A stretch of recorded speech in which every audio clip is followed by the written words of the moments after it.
I did something from a marketing standpoint that was absolutely brilliant. I wrote a book for people who would never go into a bookstore looking for it. Because you know who my target market was? The man or woman that says, you know, I don't necessarily want to move into management, but I want to make a difference, a positive difference. I want to do more to impact my organization than I'm already doing, and regrettably, they're not buying leadership books. By the way, the other great irony is most of my audiences are leaders. So if I ever republish the book, we're going to change the subtitle. You don't need a title to be a leader. But if you have a title, it won't mess up if you do it right.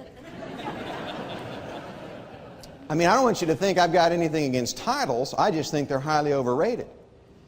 And what we need to do as leaders is we need to invite others into leadership. Problems are too big. Can't do it alone. I don't care how enlightened, how skilled you are as a leader. You cannot do it alone. Mark Sanborn is a world-class leadership keynote speaker who delivers practical, cutting-edge insight in a style that has been described as expertise with eloquence. Mark's ability to tailor his presentations is so effective that audience members sometimes wonder if he's worked there. It's no surprise that Mark is one of the youngest speakers ever inducted into the Speaker Hall of Fame. It also wouldn't surprise you to know that Mark Sanborn is a member of the much-admired Speakers Roundtable, comprised of 20 of the top speakers in the United States.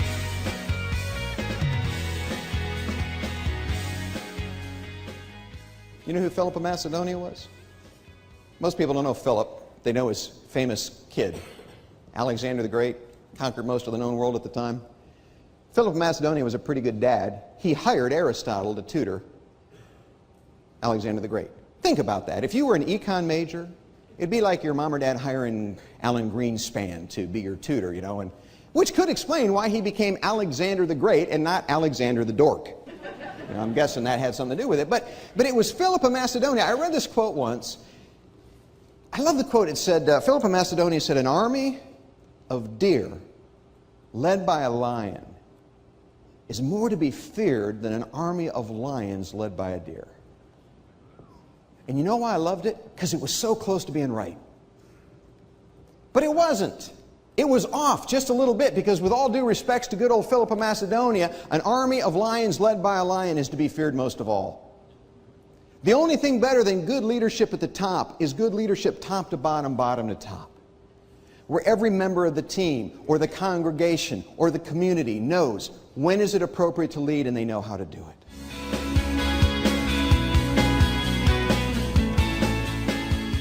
Everything you do promotes or pollutes. There is no neutral. There's no middle ground. We're either promoting with our lives or polluting the lives of others because people are listening and watching. I got a brother-in-law that's a shrink. Makes for interesting family reunions.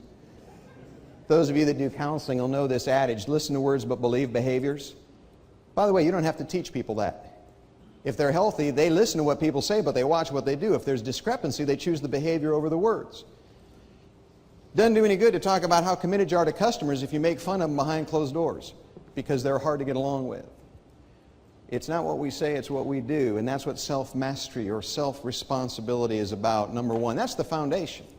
Till we're willing to take responsibility for doing the best we can with what we've got, we can't expect others to do so. Here's what I have learned. You don't get full credit in life unless you take full responsibility. You notice how people love to take credit but place blame? When things are successful, I did it. When things don't go right, somebody else caused it to go wrong. You only get full credit when you take full responsibility. That's number one. Number two, focus. You only got 3 resources. I'm an economist. Let me tell you something. Money's not a resource. Money's a byproduct. Money and funding are a byproduct of the only 3 resources you've got: your time, your expertise, and the time and expertise of your team.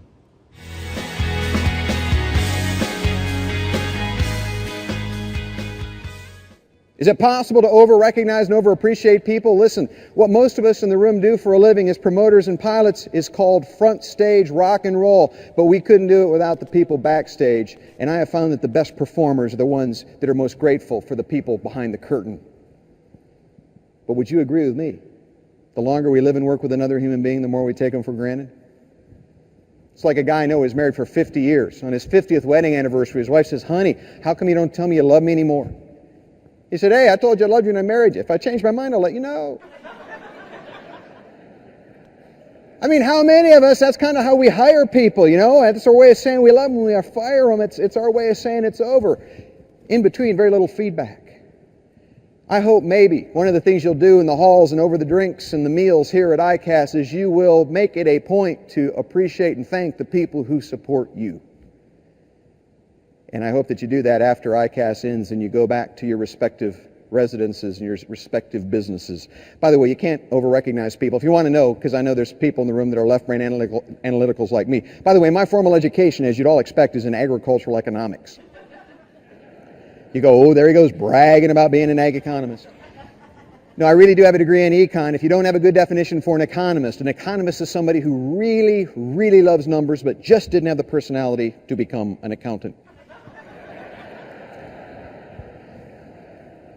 People think it's funny unless they're an accountant. My own definition is simply an economist is an accountant who drinks. Because that's unique to me. I believe anything tequila doesn't kill deserves to live. But if you want to know, here's the ratio. If positive to negative feedback exceeds a ratio of 13-1 in the workplace, you're overdoing it. So here's my challenge for you today, ladies and gentlemen. Be the first person in the history of the world to overdo it. I've never had anybody come up to me and say, you know what I hate about working here? You can't do anything without somebody slapping you on the back and saying thank you. It's making me crazy. But so help me, I've had managers come up and fold their arms and say, you know, we don't give out praise easily here. We want people to earn it. And they think that that's bragging rights. You know what the greatest motivator is in 2009? I'll summarize psychology. I took psychology in college. I'm not a shrink, but I think I can summarize it more concisely than most shrinks. There are two primary human needs. If you meet those two primary human needs, that person will become your friend, your colleague, your wingman. Number one is to be noticed. Number two is to be known. Try talking to a homeless person sometime. You know why homeless people don't like to talk to you? Because nobody notices them and they've become to think they're invisible. And when you engage them, it reminds them they're still there. And the beginning point of relationship is to notice the people on your team with new eyes instead of taking them for granted. That's why marriages fail, relationships and friendships end, and partnerships end. Recognize the Fred you got on your team. What is the Fred factor? See if this doesn't apply to the air show industry. It is the ability to create new value for your customers and your colleagues through passion, through commitment, and through creativity. Mark Sanborn is a best-selling author of The Fred Factor: How Passion in Your Work and Life Can Turn the Ordinary into the Extraordinary. You Don't Need a Title to Be a Leader, a book about how anyone, anywhere can lead, whether or not they have a title. The Encore Effect: How to Ramp Up Your Performance in Anything You Do. This program is especially powerful for sales professionals. And his latest book, Up, Down, or Sideways: How to Succeed When Times Are Good, Bad, or In Between.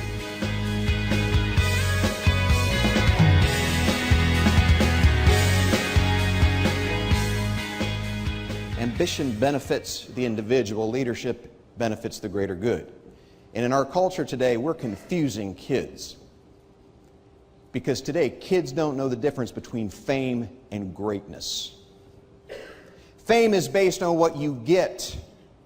Lady Gaga is famous. Greatness is based on what you give. And the great people of history often go unnoticed, unappreciated. They don't get the attention that the celebrities get. And so we're holding up role models where children think today they should have that 15 minutes of fame. The rant, the tirade, the unusual, outrageous behavior, that's what it's about, instead of being of greater service to others. And so Denzel says to Tom, you know what, I've changed my mind. I'm going to retract the offer. And he goes back to the drawing board, and there's a woman on his team, and her name is Gail, and he goes to Gail. The problem is Gail's a contract employee. He couldn't make her a director if he wanted to, so he's learned a little bit. He goes to Gail. He said, hey, I'd like you to lead this project, but I got to tell you, even if you say yes, I can't make you a director. I couldn't make you a director if I wanted to. You're a contract employee. And Gail smiled and said, oh, that's okay. I don't need a title to be a leader. And that, ladies and gentlemen, is how the book began. Because what Denzel shared with me crystallized something I'd always known. And that is that having a title doesn't make you a leader. In a good organization, titles should confirm leadership, but they never bestow it. And I think a lot of people think that once they get the title, they'll be leaders. No, they should be leaders before they get the title. If you've lived very long and you've worked very many places, you've probably worked for a leader who really couldn't lead. They had the title or the position, but not the skill set. And I think most people today in the world know that just because you have a title doesn't make you a leader. But you know what I think most people don't know? To me, the important point isn't that having a title doesn't make you a leader. It's that not having a title should never keep you from leading. That everybody at every level has an opportunity to lead. This conference is about servant leadership. It's about being a world changer. I got news for you. Everybody's a world changer. The only question is, what kind of change are they making?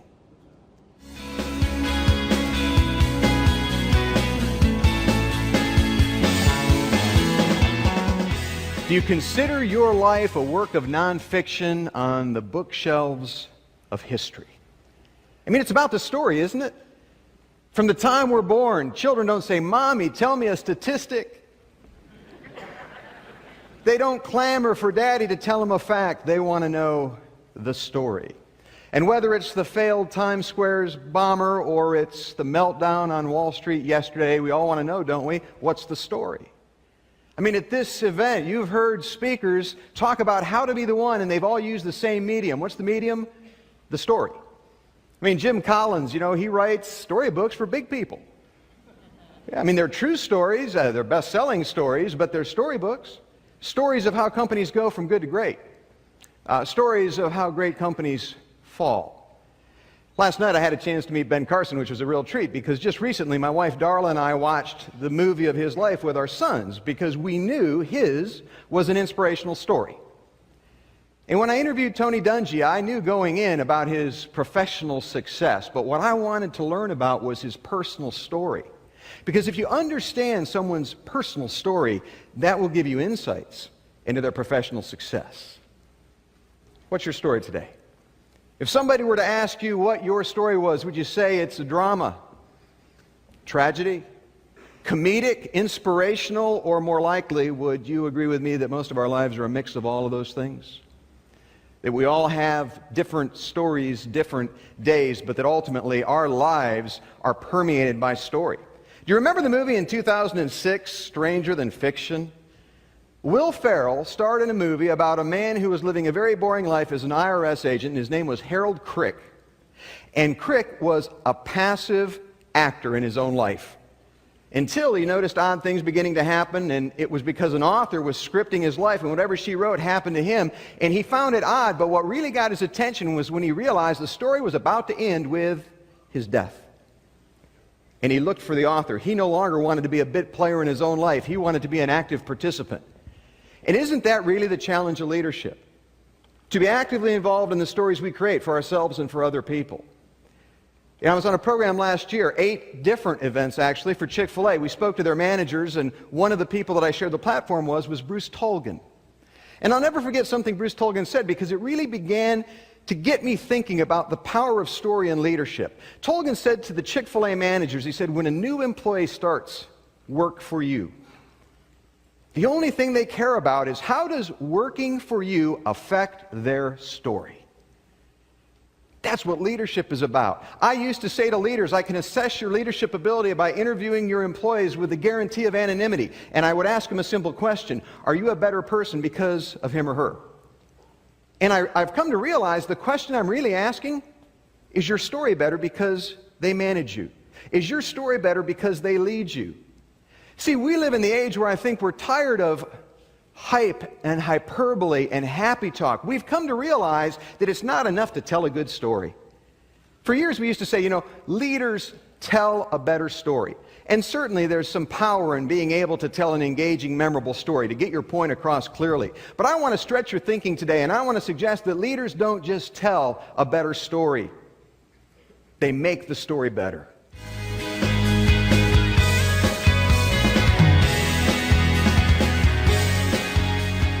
I want to suggest this morning that we are in the same business. Now, we don't do the same thing. Trust me, I can't fly aerobatics. I can't promote air shows. I've never done that. I'm not a vendor to the industry. But we are in the same business. We are about engaging, entertaining, and educating audiences. And folks, there's different ways to do it, but it's tough to do. Do you know the only thing the average person in the world today has less of than disposable income? Disposable time. And the only thing they have less of than disposable time, and this is the tough one if you're a promoter or a performer, the only thing the average person has less of than disposable time is attention. We live in the age of distraction. You can be proud that you had some 10 million to 12 million visitors to air shows in the past year, but how many more might you have had if they hadn't been bombarded with information on the internet and in newspapers and on TV and radios, and they never got the message that there was an air show in their community? You got to capture the attention of the audience to get them to the air show. Then you got to capture their attention when they get there, because you know what they've got? They've got their PDAs, and in between acts, they're checking to see if anything happened at home or at work that's going to draw them back. And then you're about entertaining them. Most of us in the room today grew up on MTV. Did you know that the average MTV music video for many years had 120 image changes every 60 seconds? What you do as aerobatic pilots, those of you that fly in the room, is impressive, but keep in mind that the stimulation threshold is the highest it's been in the history of the world. We are stimulation junkies, and entertainment is harder than it's ever been. And on a good day, I want to suggest that you can educate. Fortune 1000 companies rely on Mark Sanborn to motivate even the highest leaders to achieve the next level. Mark's genius is being able to craft a message that underscores an organization's mission while remaining relevant to the economic realities. To find out how Mark can bring his energy, enthusiasm, and expertise to work for your organization, contact the provider of this video. Afterward, like so many of Mark's clients, you'll say, "I'm glad we hired a pro who made us look so good."